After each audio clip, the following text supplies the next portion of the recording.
What up everybody? Hope you guys are doing well. Hope you guys are doing great. Today I want to talk about this guy.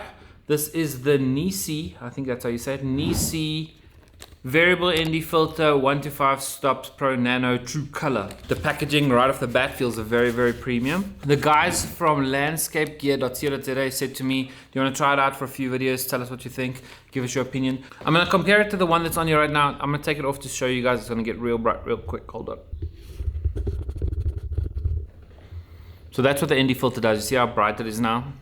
Boom, now it's well exposed. And then obviously a variable ND filter, you can turn this part to make it darker and brighter. The variable ND filter is basically made so that you can turn this front bit to make it darker when you're going from like inside a room to outside a room. And it's also a way to drop the exposure so that you can keep that 2.8 that we got now, or like a 1.4 or 1.2, whatever you're shooting. So you use it a lot in like making movies, but I use it for the vlogs a lot. Instead of trying to like adjust settings, I just turn the front bit and it gets darker. This one is a cheaper one. This is called the Green L Variable ND 2 to 400 67mm. So it's quite a cheap one. I want to see the difference between this and that. So we also have this Samyang 45 1.8 lens, which is a 49mm filter, which they sent me a adapter ring for. I don't know what the price is on this guy. I will put it on screen right here. Boom. And then if you want to buy it, if you're in South Africa, you can go to landscapegear.co.za.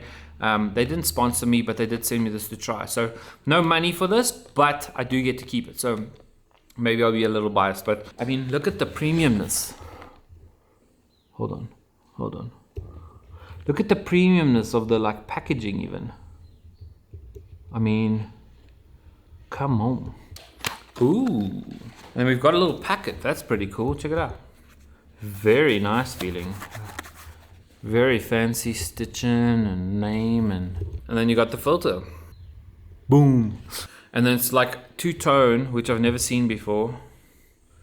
Stop focusing on my face. So it's like half silver, half black, which is pretty nice looking.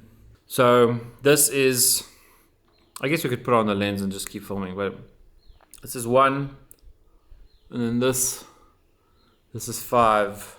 You can see how much darker that is compared to me. I don't know if you compare it to this one. Okay, so I'm gonna show you two things. You can see how this filter turns, but it gets to a point where it can't turn anymore. So it's stopping you from getting the crossover. It's like you've run out.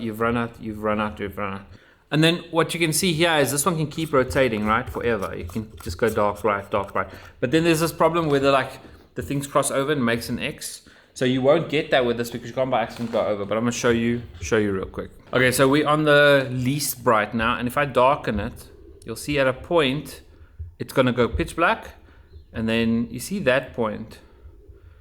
There's a weird crossover that happens. I don't think you can see it because it's not bright enough. But you see that? You see this blackness here? You see that? You see there where the two things cross over? Yeah?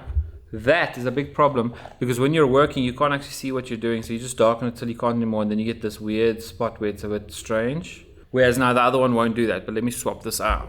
So this is the other one. So the color looks pretty cool. Not that I can say it looks better or put them side by side. This is on 1-stop blocking. And then this is 5 stops. Not bad. I thought it wouldn't go as dark as I needed it to go. Not bad. We'll go up a bit. It's close. It's very close. I like that I can't turn it more because then I know, okay, that's the max. So when I'm vlogging, I'm sure I can just go whoosh, and it's the darkest, whoosh, it's the brightest, without having to like slowly turn it till it hits that point. The problem with this one is you're outside in super bright sun and you keep turning it, till you find that point where it's pitch black dark, like your maximum point.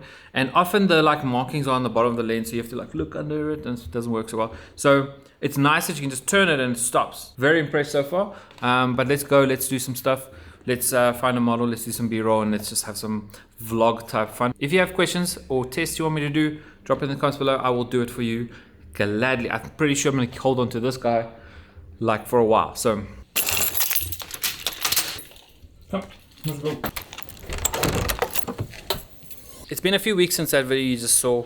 I wanted to really test this filter out before I give you my opinions. I'm still really enjoying this filter, and I'm probably going to keep using it for a long time.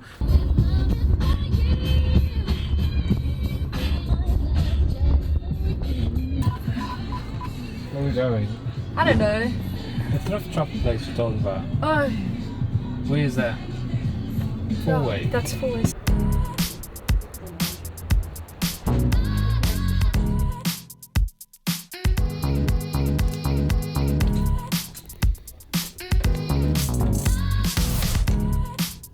This is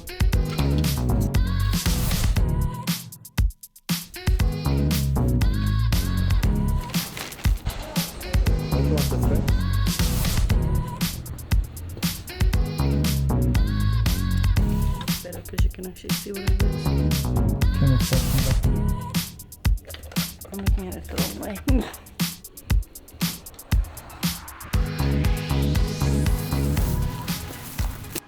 So one of the main reasons you want the ND filter is you see we're on number 5 now, so it's the darkest. To get 1.8 like it's on now, or even, let's go to f2.2, you'll see the background's nice and blurry, but it's quite bright today. So if I open up the filter, you see how bright it is. So that's on 1, and then if I had to take this off, boom. So this is what the shot looks like. So let's say you're shooting a client outside and you want to shoot in this environment. It's actually cloudy today too, which you can't really see. This is how you have to shoot: 2.2, 1/50th of a second and 100 ISO, but you can't get the shot now. So what we could do is put our f-stop up to like f13, so now she looks fine, but you can see like the trees are still in focus. What we'll do is, instead of doing that, we just throw on the filter and then she looks good. Like, that's actually like a massive difference. So you can see the difference between this. That's on full number 5. On 1.8, if you go up a bit, you'll see it looks even better. So like f2.2. But we'll do 1.8. You can see this is the main reason I would use it. So the second reason you want one of these is just so you can turn it to make it brighter, because otherwise you'd have to mess with settings and stuff. So what you'd have to do, like say this was a wedding and you're going from inside the chapel, which is shaded like this, to the outside where it's very bright, you want to be able to, like, you know, darken the shot or lighten the shot as you go. So we're going to walk into the shade now and you'll see I can brighten it up as we get darker. So go for it.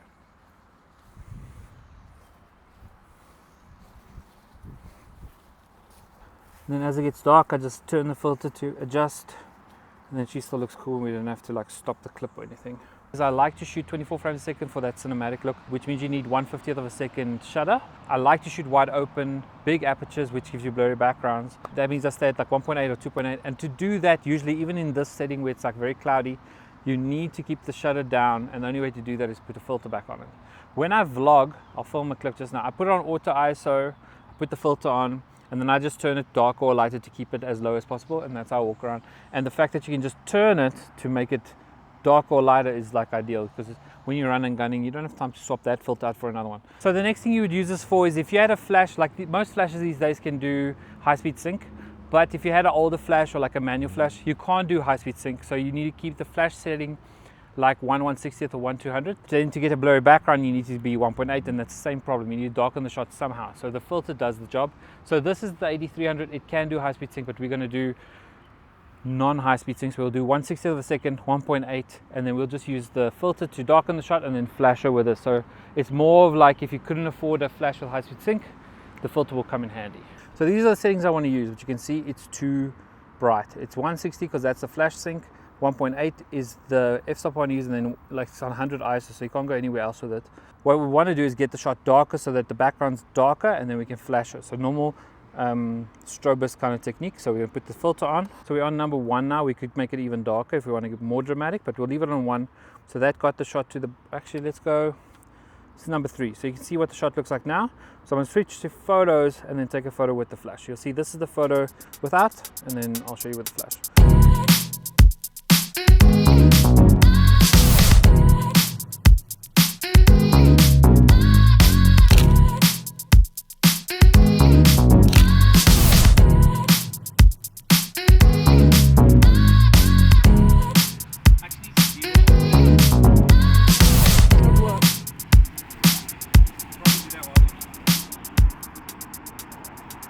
Another test, when I vlog, I put the aperture on auto, and then basically when it gets a bit too, like it says now f3.2, if I want to make that go up, then I just turn this thing till it gets darker. Now it's on 2.8, and then I'll walk, and if it gets too bright again, then I turn it, now it gets to 2.8. And because it's on auto, it flips between the the correct ISO all the time. But if I leave it wide open, now it's at 3.5, f4, and it's cloudy today. So if it was brighter, it would be at like f9. Then you would turn this thing. That like ease of use is what makes me want to vlog with it. And the fact that you can't overturn it, which I'll show you now why that's bad. If you overturn it now to make it dark, because you're trying to get it as dark as possible, it makes this like horrible overlap thing. Right now, I know if I turn it all the way this way, it's as bright as it can go, and if I turn it all the way this way, it's as dark as it can go. It like gets to a point where it stops. So that's the other benefit to a variable ND filter. The bad thing with these cheaper ones, you can turn it infinitely. So as you turn it, it's getting darker, but then to a point where it gets too dark, so you'll see there, and now it's going to start like making this weird crossover thing. So you see the middle gets dark, and see that X happens. See that?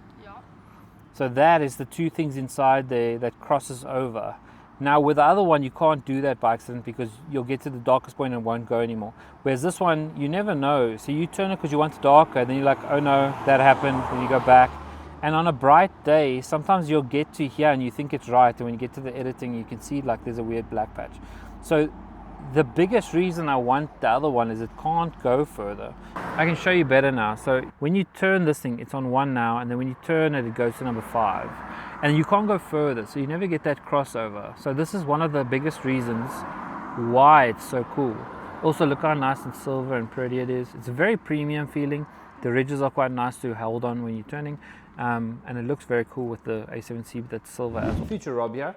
We're done with the video. I'm just going to put my final thoughts because we didn't really have time on the day. We were actually going to go to the restaurant and then film this part where I'm explaining stuff. But Kahara had to go. So I'm going to do it now before this video goes up. Look how nice it looks with the A7C though. I mean, the silver bit with the silver bit.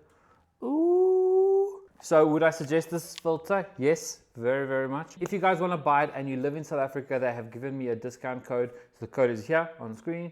Go onto their website. It's a specific code so you can get a discount on this specific filter. So go check it out. If you're from overseas, the shipping will be too much. So just get it from Amazon. There's a link down below to that as well. Go to landscapegear.co.za, say what's up, say I sent you, follow them. They've got some cool photos up there about like long exposure stuff, which I didn't talk about, but that's another thing this is good for. But they've got a lot of pictures up, so if you want to ask them some questions, drop it in their comments. And if you want me to test anything else on this thing, let me know, because I'll be keeping it and I'll be doing all my vlogs on it. Probably all my professional work, I'll use this as well, because so far, of all the filters I've ever tried, this has been my favorite one.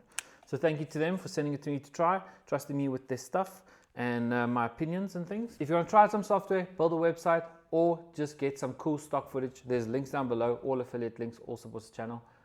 Other than that, I hope you guys are well, hope you guys are doing great, and I'll see you guys later. Peace.